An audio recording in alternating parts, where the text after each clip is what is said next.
It's bad being right.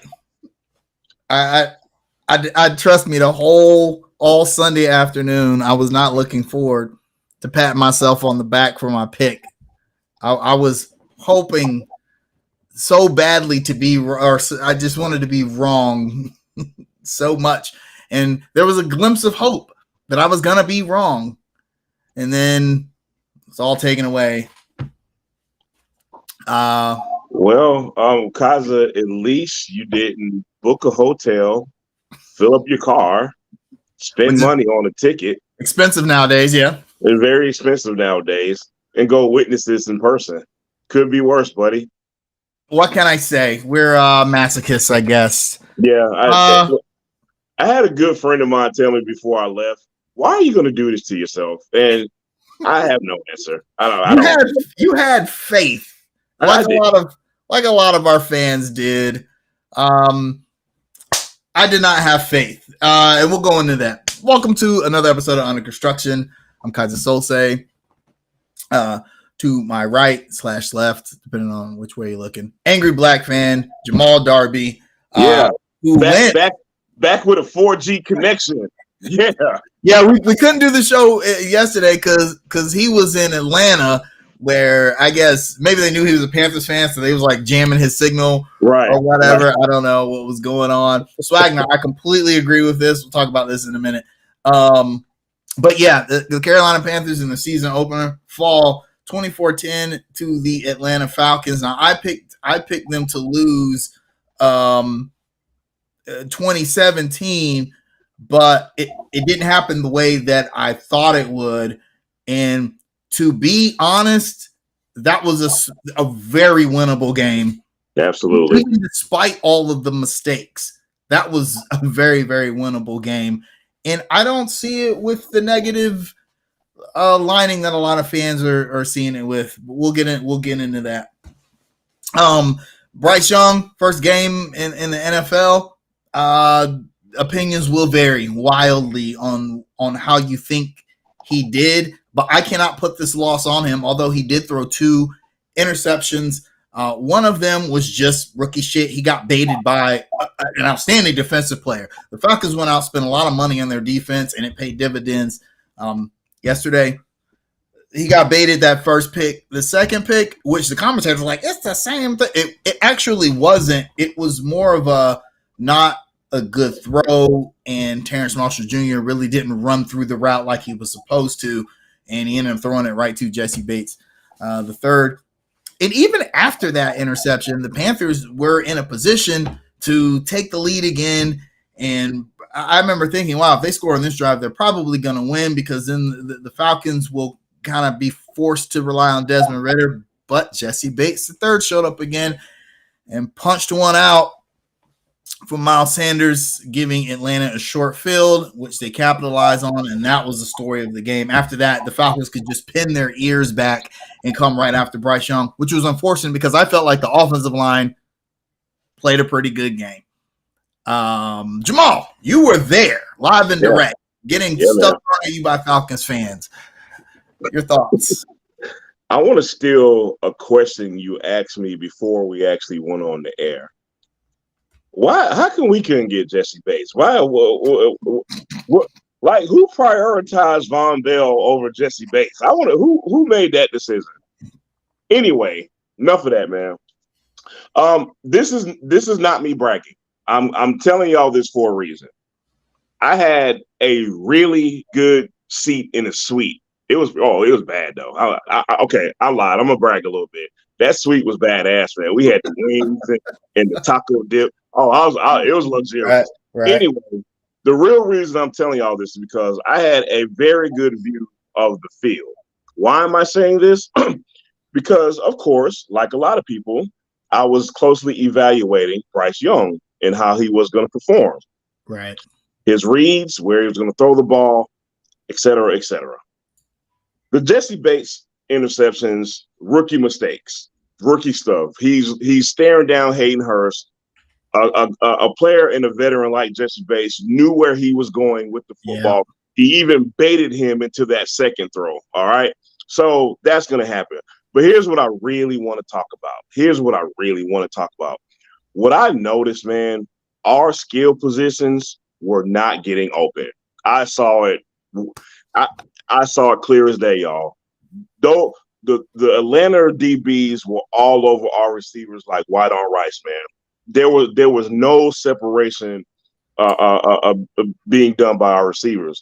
And a lot of times, and especially in the second half, where we didn't score, by the way, didn't score in the second half, Bryce Young was in positions where he's having, defenders in his face and nobody's open. There, I don't care who you are. I don't care if you're Joe Montana. You're not going to have any success doing that, all right?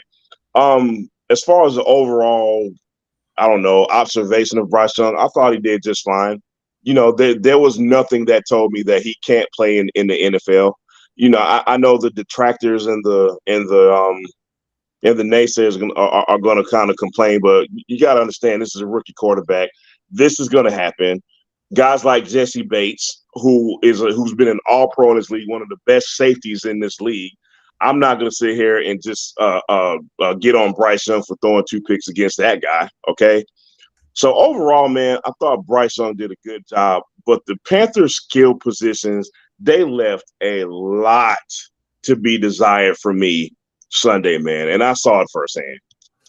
Yeah, no, completely agree there. The lack of a true number one wide receiver is going to bother the Panthers all season. Somebody brought that up in the chat, our last episode, and I think that yesterday, it showed that. I know that DJ Chark didn't play, but I mean, seriously, how much of a difference was DJ Chark going to make? Right. Yesterday, I don't think it would have been that much of a difference. DJ Chark might disagree with that, but you didn't play, bro. So we'll see when you come back. I'll say this much, and I don't know this for sure, man. Let me be very clear about this. DJ Chark is probably the closest thing we have to our speed guy, right? Mm-hmm. And maybe he could have took the top off the defense just a bit. Maybe. Again, maybe. All right. Because here's another thing I noticed. The Falcons did not fear Bryce Young throwing the ball down the field. You didn't see a lot of downfield throws. Right. Yeah. And to be truthful, Bryce Young had maybe about 2 or 3 opportunities where he missed. Yep. He took some shots and he just missed. And, with that being said, the Falcons just loaded on, just stacked the box all game. More so in the second half, you know what I mean? And our offense was just stuck in the mud. Our offense literally had nowhere to go that second half. And the Falcons made an adjustment. We didn't adjust to the adjustment. There it is. I thought Bryce Young, man, I thought he looked cool, calm, and collected, despite the fact that let me give a compliment to the offensive line. For the first 3 quarters of that game, they kept them upright. They were really good. I had not seen the offensive line play that well in both the pass and the run, which we'll talk about in the running game in a minute. And let me steal what you're about to say. By the time the Falcons knew that we had to pass the ball all 4 quarters, they just put their ears back, man. There wasn't anything they could do at that point, but I felt like, when we could keep the defense honest, the offensive line did a great job. Bryce Young had a lot of time in the pocket to throw, and he was able to make some pretty decent throws. I thought that the touchdown drive, the first drive of the game that the Panthers should have scored on, and we'll talk more about the coaching in a bit, but that's one of the few knocks I have on the coaching staff is the decision to go for it was a good one.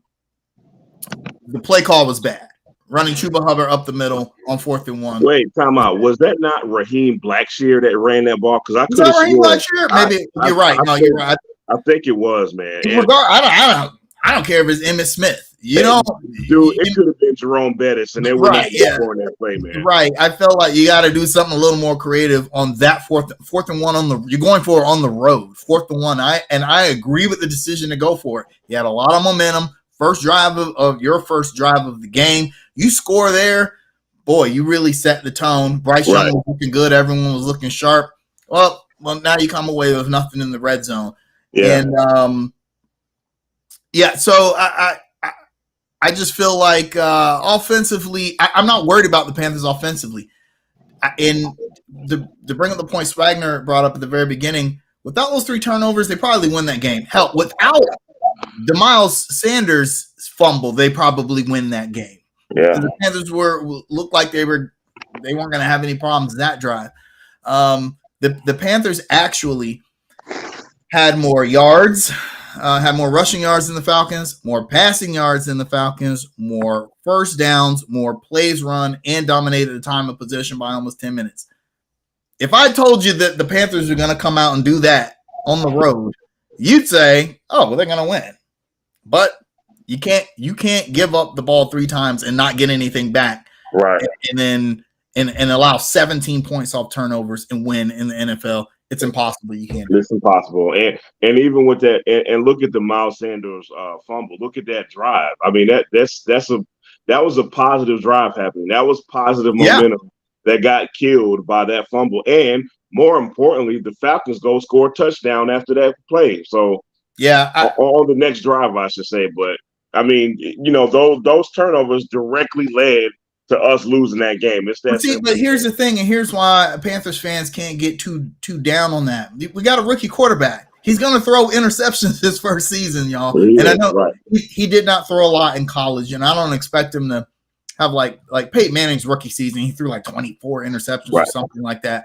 I don't expect that from Bryce Young, but there's going to be moments like yesterday where teams try and bait him into these bad throws. Receivers don't have separation, and he's got to make a decision. He's gonna throw interceptions. Interceptions happen; they just do.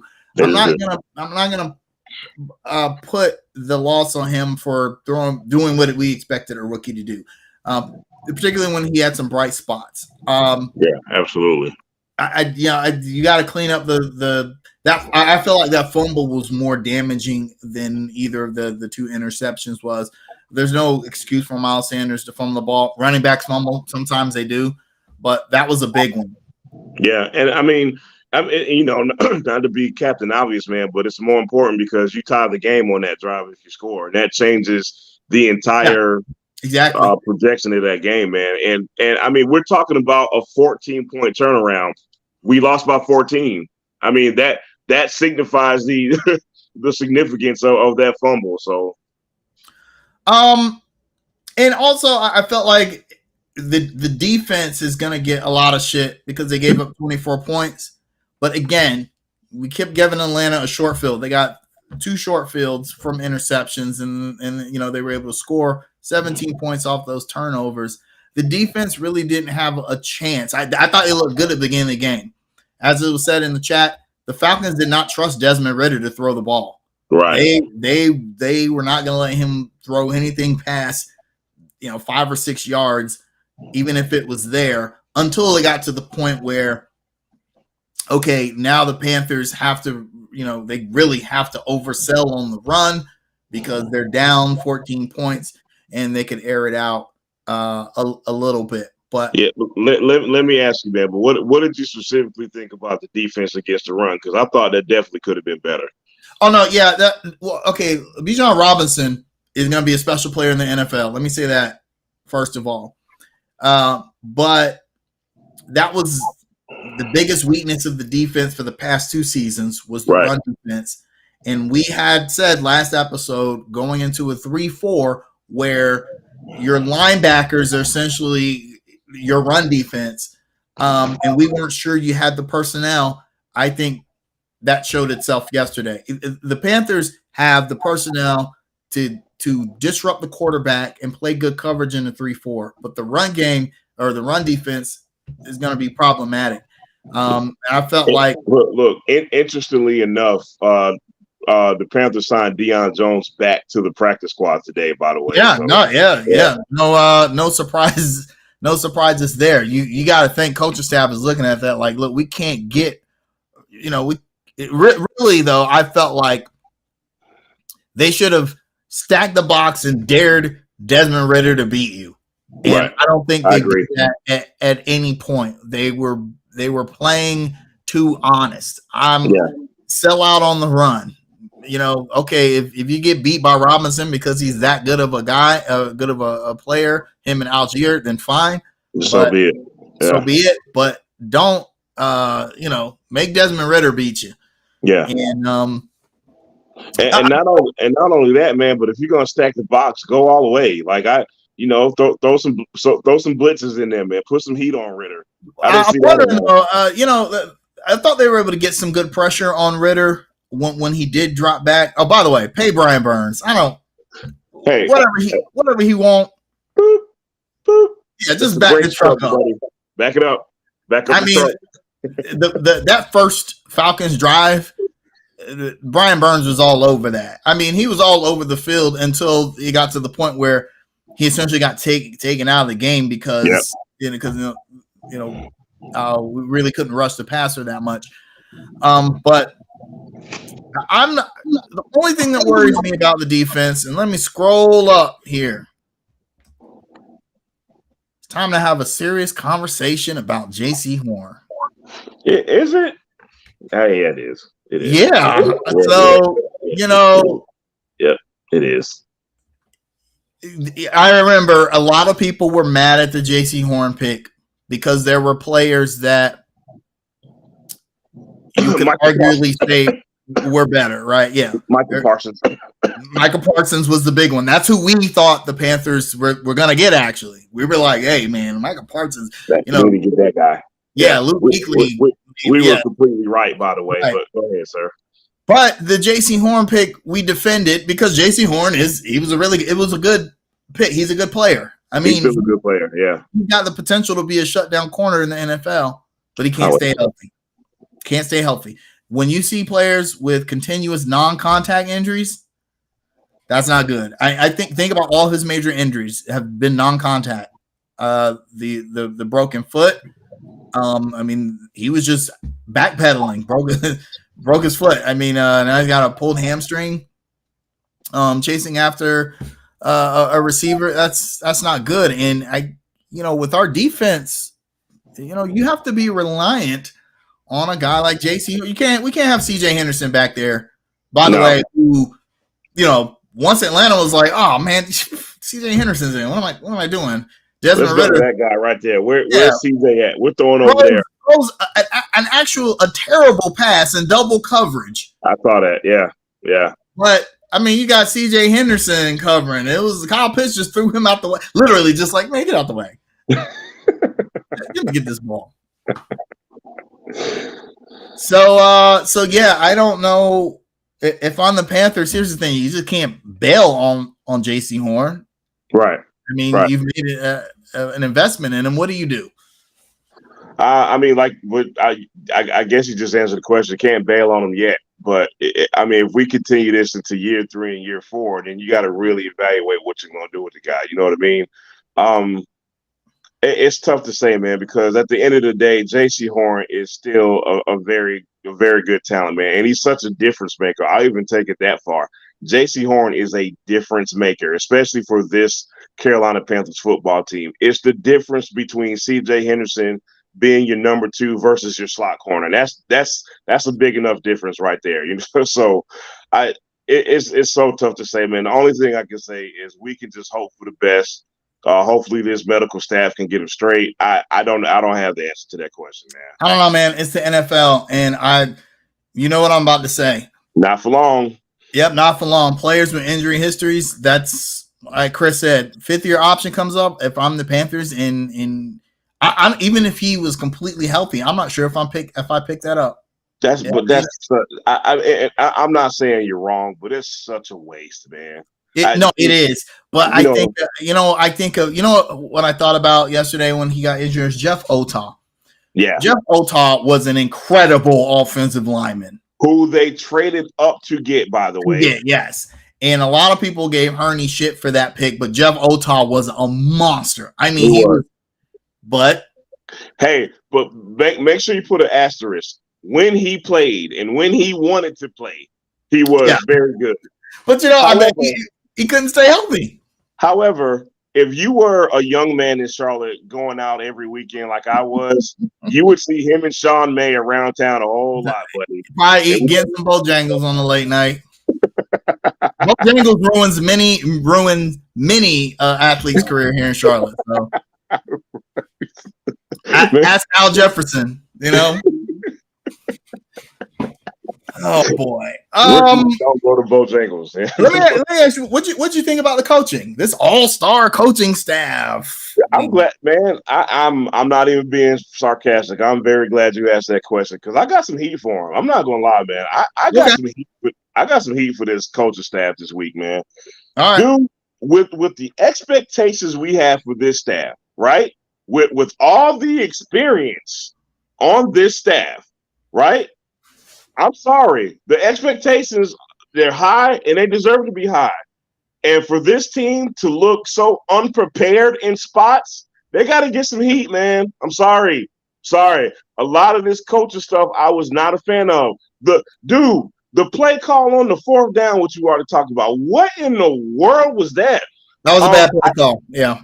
I don't look. I gave the wide receivers a lot of heat, but I also don't know if I like the conservative play calling and the conservative game plan.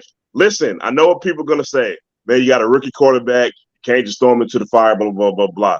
But if you look at the first half, and if you're an experienced coaching staff like we have, right? They've seen everything they have ever going to see in the NFL. You know the Falcons were going to make the adjustment in the second half.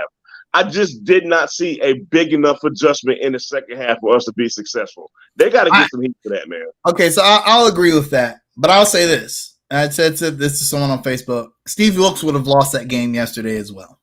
He might have gotten the players more prepared. Right. But I felt like even despite all that, the Panthers were in a good place to win because they did what they wanted to do on offense. Right. They didn't want to rely on Bryce Young too much, and they ran the ball extremely well. Look at these numbers: 154 yards for, and this we're talking about a team that lost by 2 touchdowns on 32 attempts. Miles Sanders 72 yards on 18 carries. Chuba Hubbard had 60 yards on 9 carries. That's over 6.5 yards per attempt. Hey, by the way, Panthers fans, it's time to stop your Chuba Hubbard hate. It really is, man. Chuba Hubbard actually played very well toward the end of last season, and game one he played well last week. So let's chill on Chuba for a minute, y'all. Yeah, that's true. People say, well, Steve Wilkes would have had all them flags. Steve Wilkes is not going to keep Ikem Okonkwo from having the worst false start ever. Like, dog, how you drop back 10 yards into your pass block stance? I don't even think Bryce Young got into 2 with the count. He was you can't be that afraid of the Atlanta pass rush. They weren't doing anything. Like, come on, man.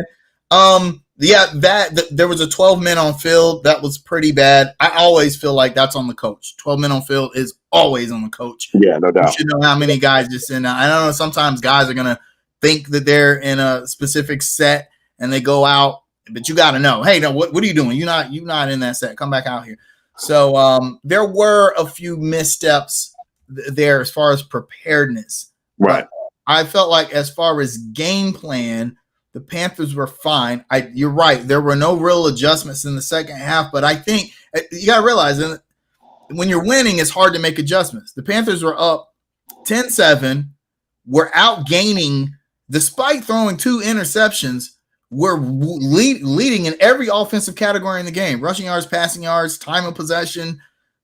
This is what's crazy. You're going to hear, I haven't gone on ESPN today, but I'm sure any pundit that talks about this game is going to talk about how good the Atlanta running game looked. Bijan Robinson and Taylor Algier.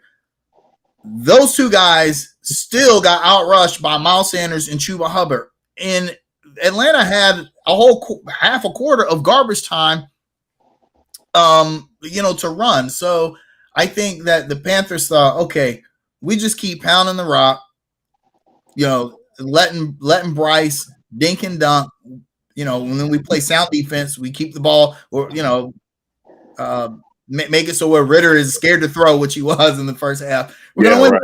And I still think if Miles Sanders doesn't fumble that ball, then maybe so. I mean, yeah, and I get it. I think the reason why Steve Wilkes is being brought into this conversation is basically because we know him as a disciplinarian, right? And we don't really know Frank Reich to be the same way. And the Panthers look very undisciplined. I think we all can agree there. And in a lot of spots, they look very undisciplined. So this is why we're going to hear Steve Wilkes' name. But to your point, Kaza, coaches are not going to stop Miles Sanders from fumbling that ball, right? Coaches are not going to stop Bryce from throwing those 2 picks. So, and those turnovers made all the difference in the game.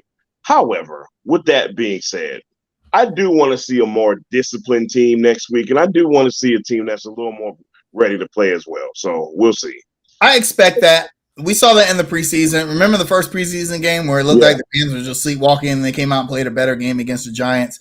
I expect that. They're going to go back. They're going to look at some tape. They're going to get right in a lot of areas. And look, I know this is backtracking, but I do want to bring this up, man. You and Kaz, me and you both, we're not very invested into meaningless games, right? We don't talk about preseason and summer league stuff a lot. However, I feel the need to bring this up. I do. You look at preseason, man, and even, a lot of those guys were not even going to make the team. A lot of those guys don't have big roles. But I just kind of feel like a lot of that stuff from preseason carried over to the first week. Some of the sloppy stuff, some of the penalties, some of the just the brain fart type of plays, man, kind of happened.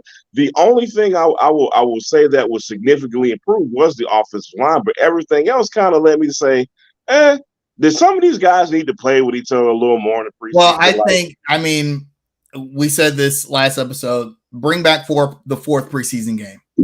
Right, absolutely. Yeah, it's absolutely. I think this first game kind of looked like the 4th preseason. It looked like the 4th preseason game. It did. And actually, around the NFL.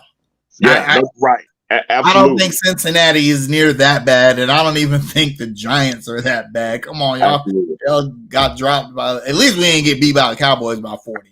Oh my God! Thank God for that, man. So, by the way, JC Horn's status, it says the team is still evaluating. He apparently blocked a bunch of people on Twitter. People are coming at him on Twitter, calling Gordon Hayward.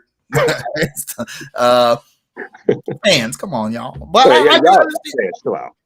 I can understand the frustration of the fans with JC Horn. But can we not come at athletes on Twitter? Like, come on, y'all. They can do something we don't dream of doing, regardless of whether you don't like the way they do it. Actually, I could get paid $4 million a year to pull my hamstring on blown coverage. I can do that. I can't do that. Actually, I can't. You know what? Troy Hill. Not a bad game, man. He might be a diamond in the rough. Sneaky good game from him. Yeah. He's got the speed to make up for lack of, raw ability to play the ball, which is what JC Horn has. A little more physicality. He's bigger than Troy Hill, but I thought Troy Hill played a pretty decent game, and I wouldn't be surprised to see more. I'd rather see him out there than CJ Henderson. We know what CJ Henderson gonna give you, right? Took the words out of my mouth. Yeah. So you might as well, if JC's not ready to go next game, you roll with Troy Hill, and it's gonna be next week. I mean, Derek Carr ain't gonna be afraid to throw the ball like Derek Ritter was, like Desmond Ritter was. So, we're gonna have to make sure that we're good on the back end against the Saints next week. Man, shout out! One person we hadn't really talked about, man, is Derek Brown, who also had a sneaky, really good game. And look, Derek Brown's like, hey, Brian Burns might not be the only person that needs to get paid around here because I thought the defensive line. I thought Justin Houston. I forgot he was even on a dang team. He was able to get some block sheds, get some pressure. It all starts with Brian Burns, though. Yeah, no doubt. Him being so disruptive lets everyone else eat. That is something I hope to see continue for the rest of the season. No doubt. You know what? We always used to say, like, maybe it was a last season or a couple seasons ago. I don't really remember. But remember when our safeties were the ones getting all the tackles? We were like, man, that's not the best thing in the world. Yeah. A lot of times. I'm looking at the last week's game, and I don't see that. You know what I mean? Like Burns and Brown, I had 9 and 7 tackles respectively. Luvu had 7. Now Chin did have 7, but Chin is like an anomaly because he's not really a safety. He's kind of a robber. I'm telling you, I do like I do him in Madden. Stick him at middle linebacker. Stick him anywhere, right? Stick him in middle linebacker, and then have a coverage guy play the safety spot because that's middle linebacker is where we are bad at stopping the run. I mean, because you got Luvu and Burns coming off the edge. Where's your run support? You got to rely on the middle linebacker and your left, right ends, your what would be defensive tackles in a 4-3. Now, I will say this though, Kaza. In spots, there was a lot of bad tackling in spots. One of those touchdown runs, I can't remember. I think it was Robinson scored a touchdown. There was some bad tackling, man. Well, he got Frankie Louvu highlight. He got to get his ankles back. Yeah. He got hit with that 2-step. Yeah, that was bad. That was right stick to the right. Got him. Yeah, but with that being said, man, I thought the defense, especially the linebackers, man, we could have did a way better job of tackling this game, man. I don't want to be overly critical of the defense, but like I said, in spots there needed to be better tackling.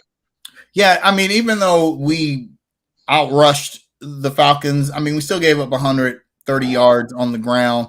Right. And even before the fourth quarter, the Falcons, like, running the ball was not a big deal to them. They were not afraid to run the ball at us. And Shaq Thompson, I'm not gonna call him a bum.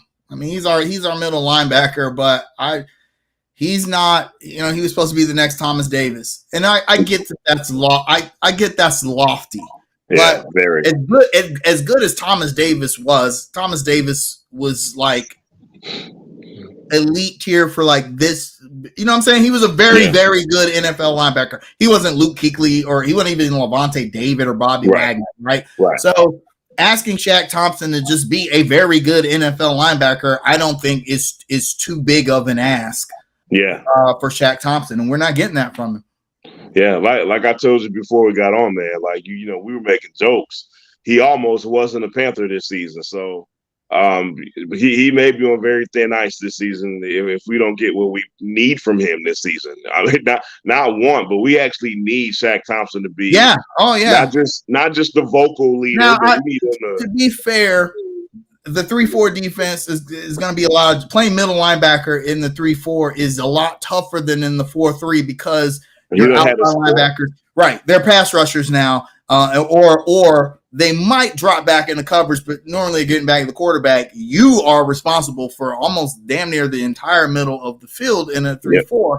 And I just don't know if Shaq Thompson is built for that, Right. And plus, I mean, he played beside Luke Kuechly and Thomas Davis coming into the league, and now it's like, okay, it's all on you, bro. It's like that's a lot. I just don't know if Shaq Thompson is the guy for that. Yeah. But which is why I like the idea of sticking Jeremy Chin in that spot a lot. Maybe not every down, but especially on passing downs. But you know what? If we see it, the coaching staff sees it, right?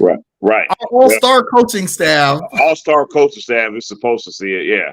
So I'm hoping that they'll. I know that there was a lot. There's no such thing as moral victories. This L is a L. A loss is a loss. I don't think this loss is that bad though. It's not as bad as Panthers like, oh, Panthers doing what the Panthers are doing. Like, dog, they lost on the road with a rookie quarterback the first game of the season. I don't know what the expectations were. I think people maybe were expecting a little more preparedness from the team. Yeah. But new coaching staff, new defensive system, this is really a new team. I know this wasn't a rebuild of sorts, but you got to think, we shipped off all of our best offensive players to draft a franchise quarterback, which I think we got. But it cannot be understated that one of those assets that we traded off was our number one receiver. That cannot be understated. We don't have we saw the effects of that. Hey, how much did it hurt seeing Christian McCaffrey look like damn a lot.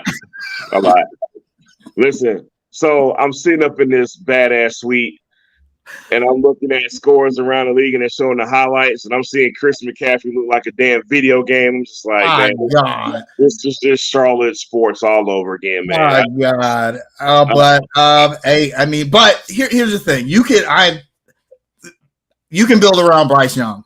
I know it's just one game, but I can't remember the last time I saw a Panthers quarterback just look so comfortable, right? I mean.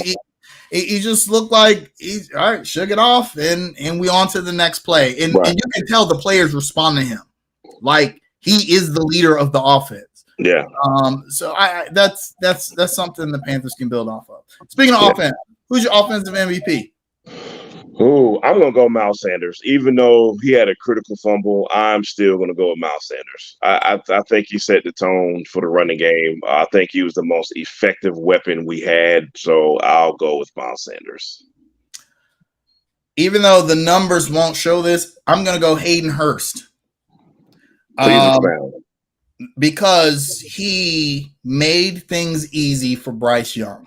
Yeah. You got to make things easy for your quarterback. And I know that the tight end is a safety valve a lot of times, but that's a good thing. He had the most targets. He had 7 targets, 5 catches for 41 yards, averaged 8 yards per catch and a touchdown, and had the longest reception of 14 yards for the team. That's what Bryce Young needs. And I had made – I don't argue about sports on Facebook anymore because I'm too old for that shit. But shout out to all of me and Kaiser's mutual friends. Exactly. Yeah. Somebody said, essentially we're deriding the Panthers for picking up Hayden Hurst. Hayden Hurst, he's slow. He's, he can't block. And I made the point, well, you know who else was slow and couldn't block? Greg Olsen.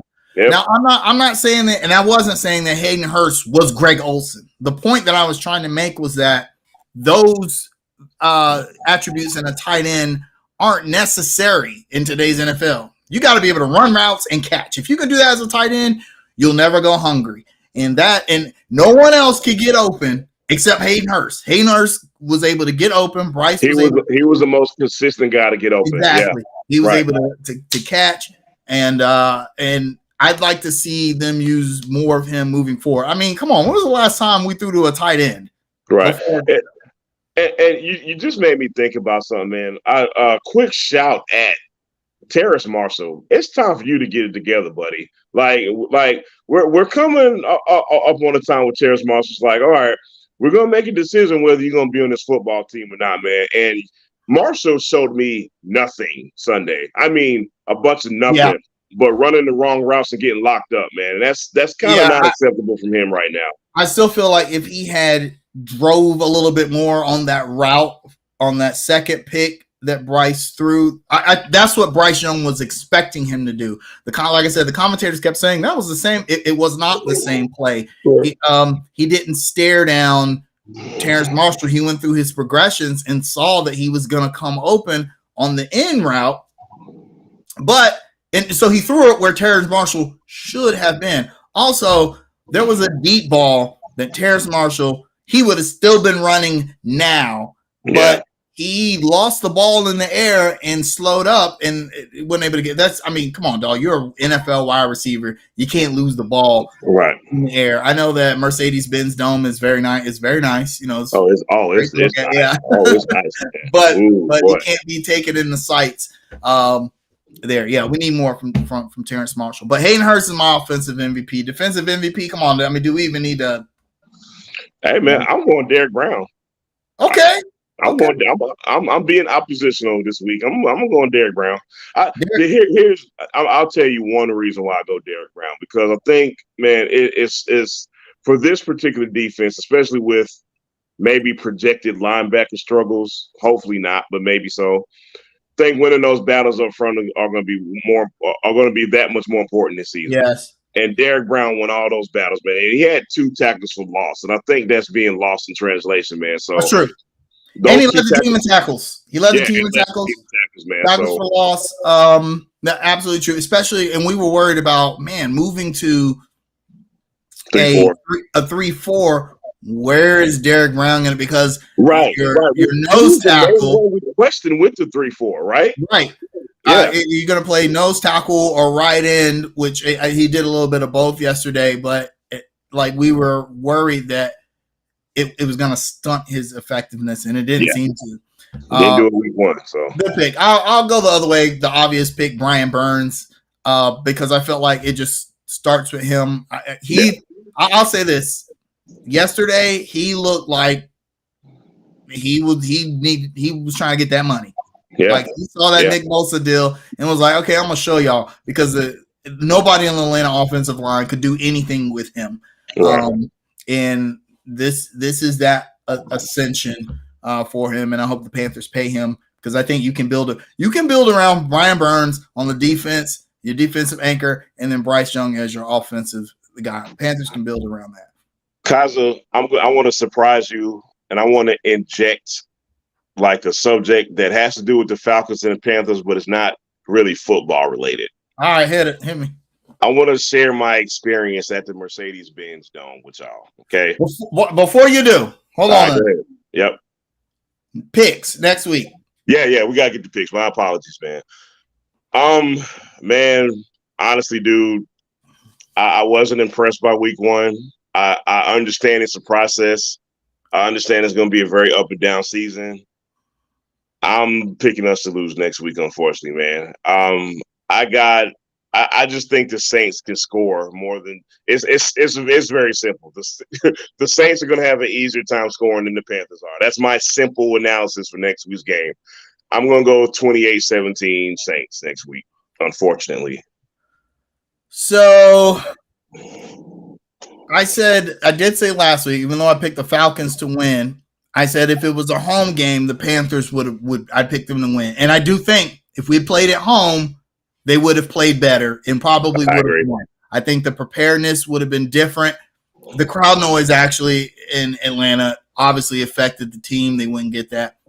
And I think the refereeing was weird. I'm bad on NFL refs, and I'm not blaming the refs for anything, but there were some interesting calls. I agree.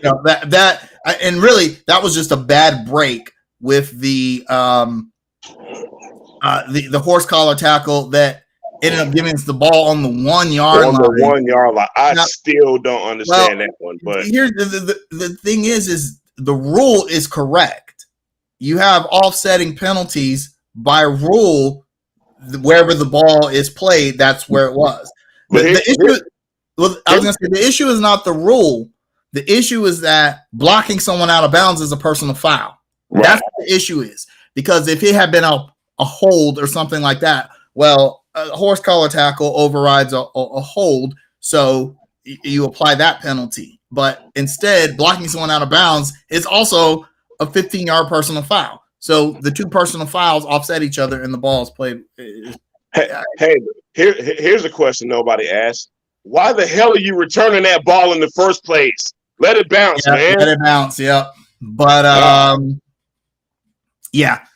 So yeah, I don't think that happened. None of that happens if we're home. Having said that, we're at home next week, but we're not playing the Falcons. We're playing the Saints, who don't have Desmond Ridder. They have Derek Carr, who is a much better quarterback. Who will throw the ball down the field. He's going to throw the ball downfield. That's in fact and JC Horn's health is questionable. JC Horn's not playing.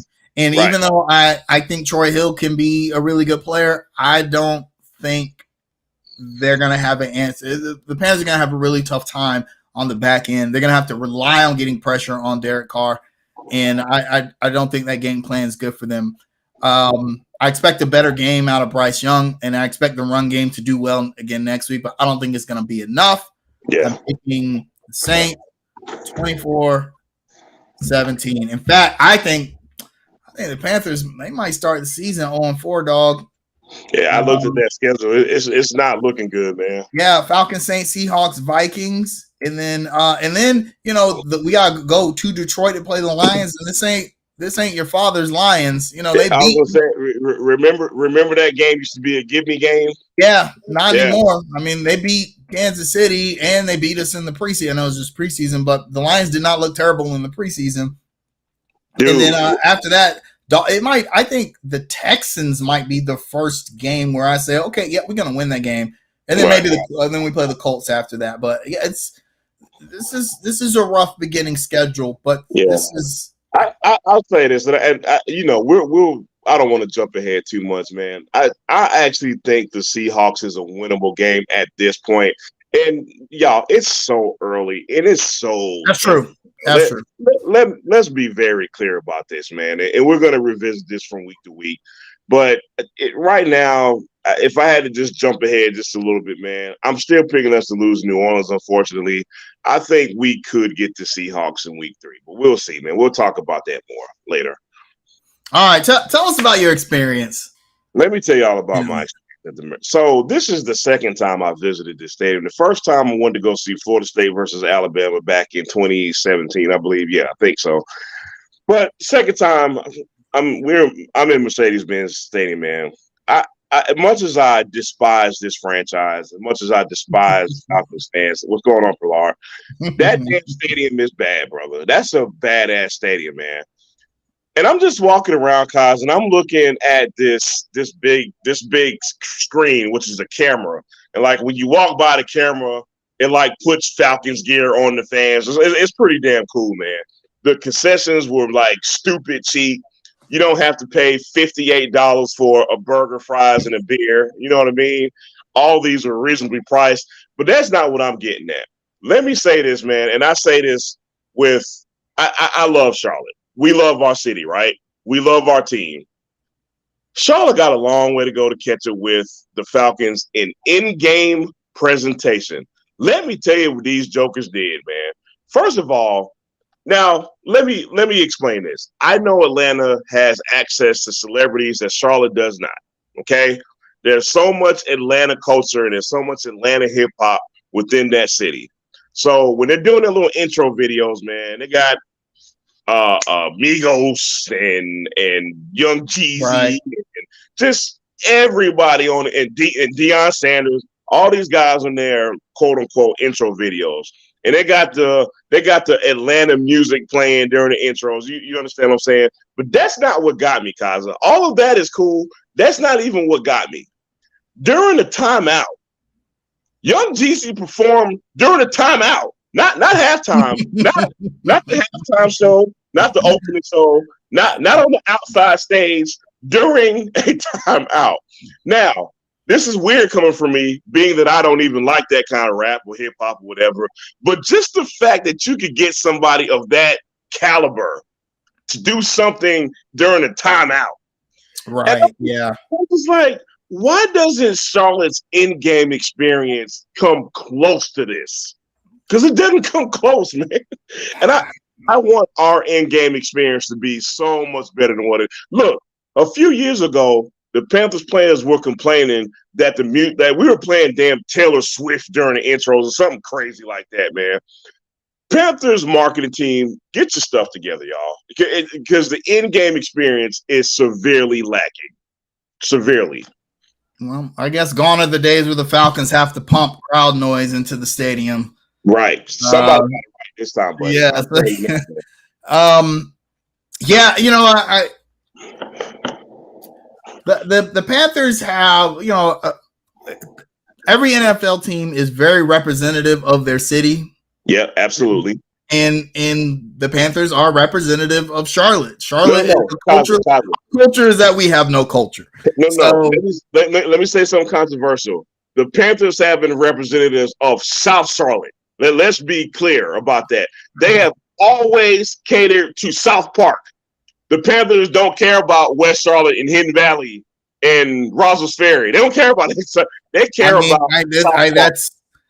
that's just how it is here. I mean, even when the days of the Charlotte Hornets, I think the Hornets have kind of broken away from that.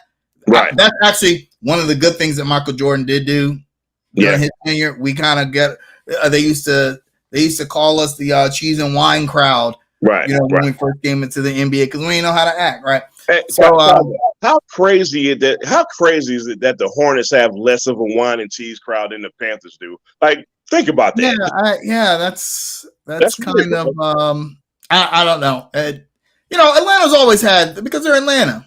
You know, Atlanta's always had like this kind of swagger back in the Deion Sanders days. You know, MC Hammer. Remember MC Hammer used to come and they used to let him on the sideline. He ain't even from Atlanta. He was just friends with Deion Sanders. It's like, right.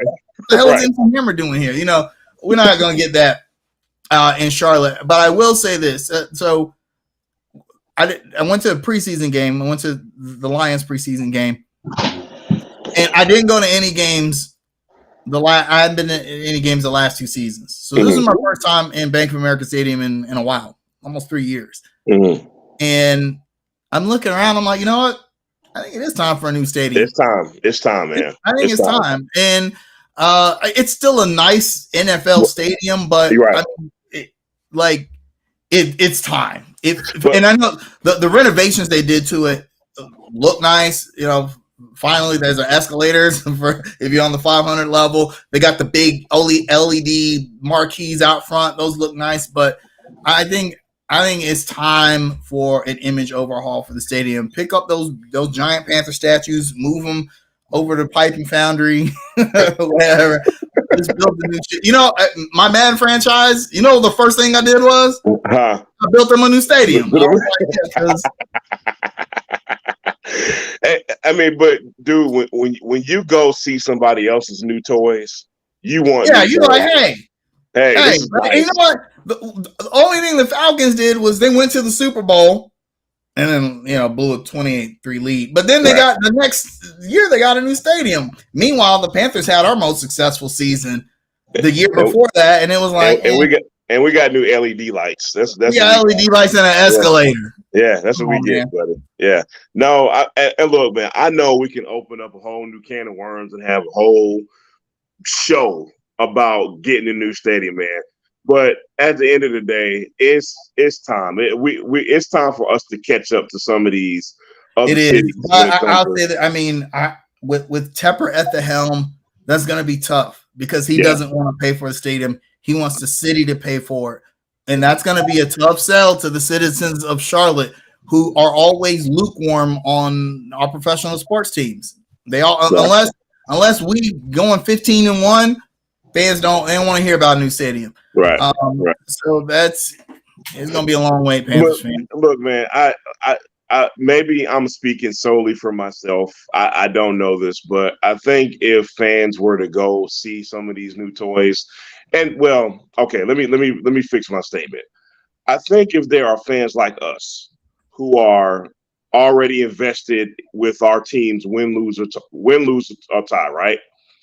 And you go see some of these new toys, you're gonna come back and you're gonna want some of these new toys, man. I promise you that. Because listen, we lost the game and I still had a very, very nice experience at that stadium, man. Mm-hmm. And this is my second time doing that. So Panthers can't bring the baby out. No. PR suicide, buddy.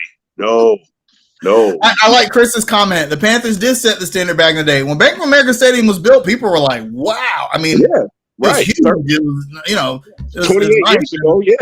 Yeah. And now it's like,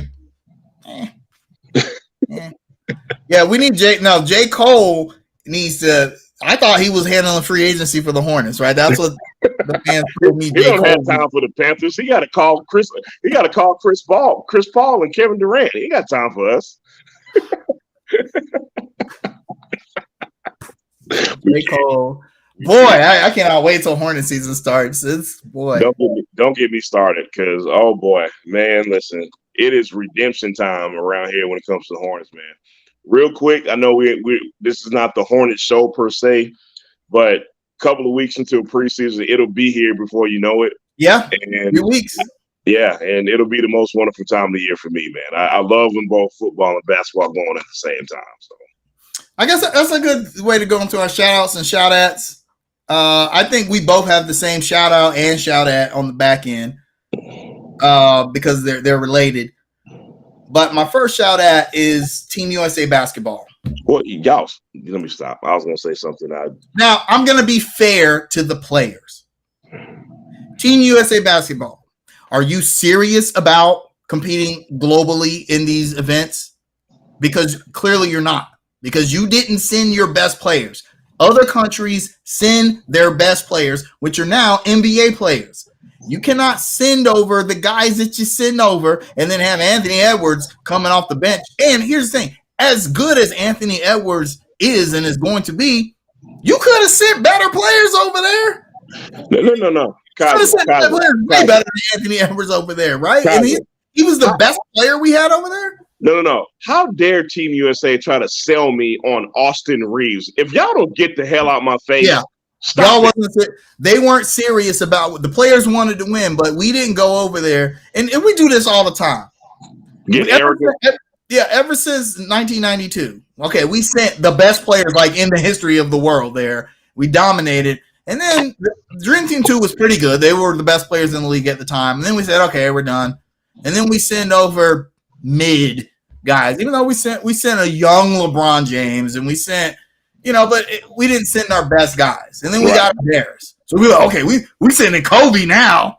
And then we go dominate again. And we dominate for a few years and we say, okay. And then we send Austin Reeves and Brandon Bobby Portis. And Bobby Portis, how would get his eyes through customs? First of all.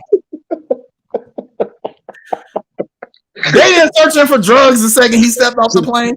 Sir, you can't bring that mask on the plane, sir.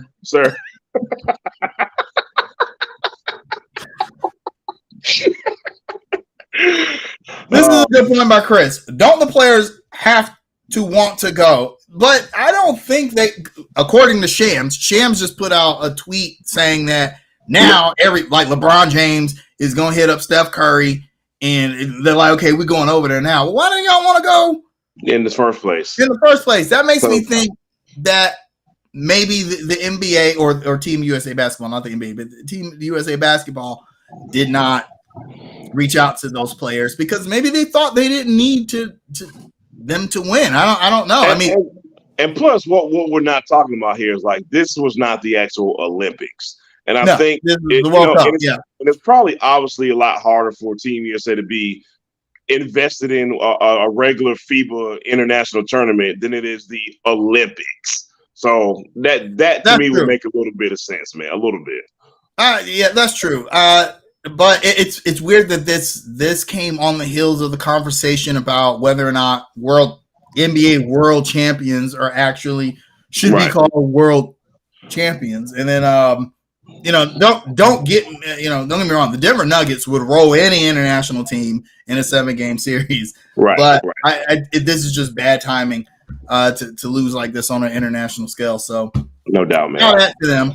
I'm gonna throw this one in here too.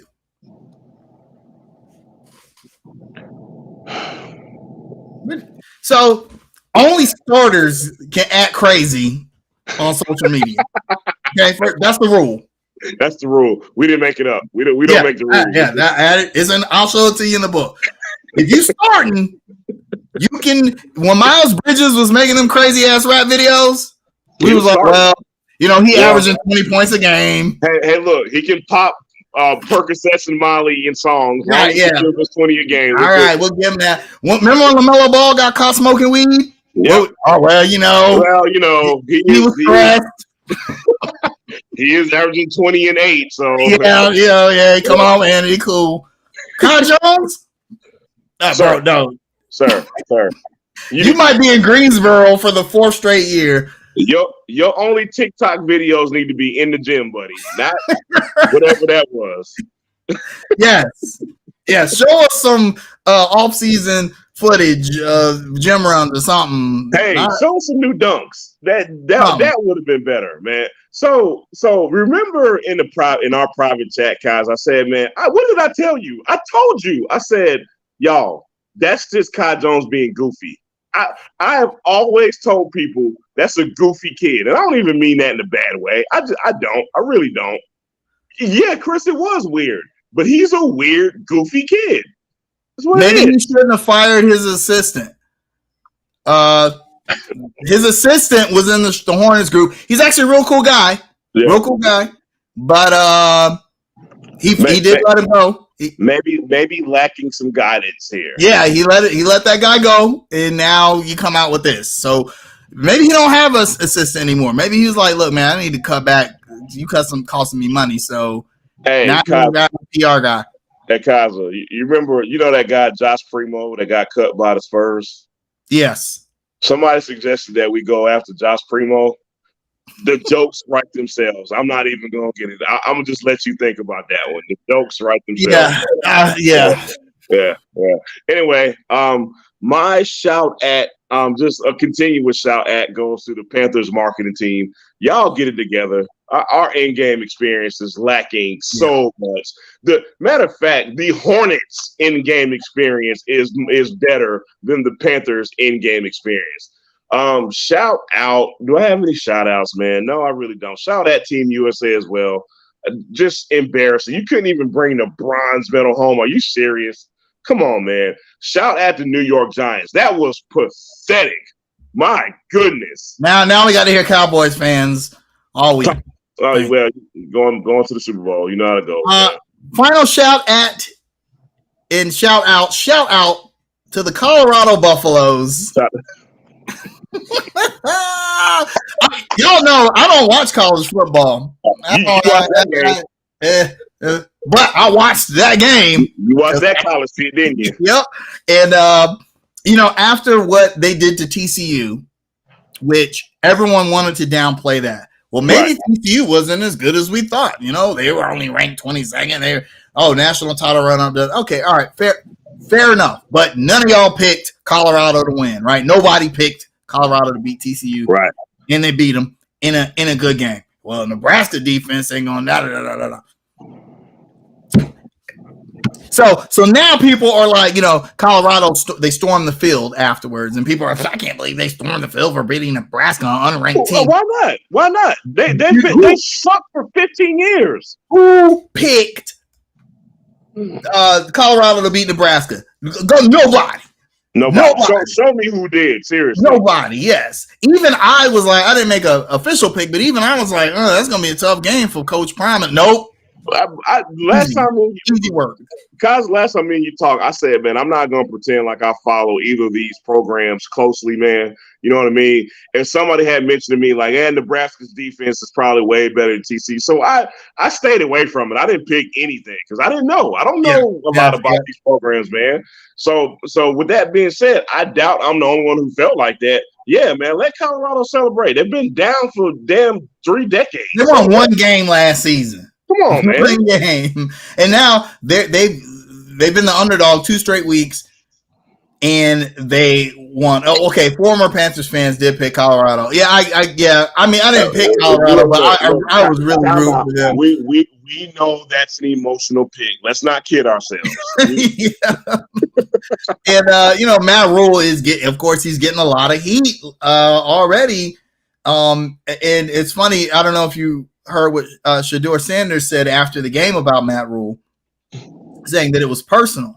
I guess because Matt Rule had taken some subliminal shots at Deion Sanders in the offseason, which a lot of college coaches did, because Deion Sanders he's doing something unprecedented in college football. He came into Colorado, was like, y'all suck, y'all are 111, get out, right? And then brought in 86 new players, and now they're a ranked team. So Matt Rule is one of the people that had some things to say about Deion without mentioning his name. And I guess Matt Rule, I didn't see this, but Shedeur Sanders said it happened. I believe that kid. He said that Matt Rule went out and stood in the Buffalo in the middle of the field. Now,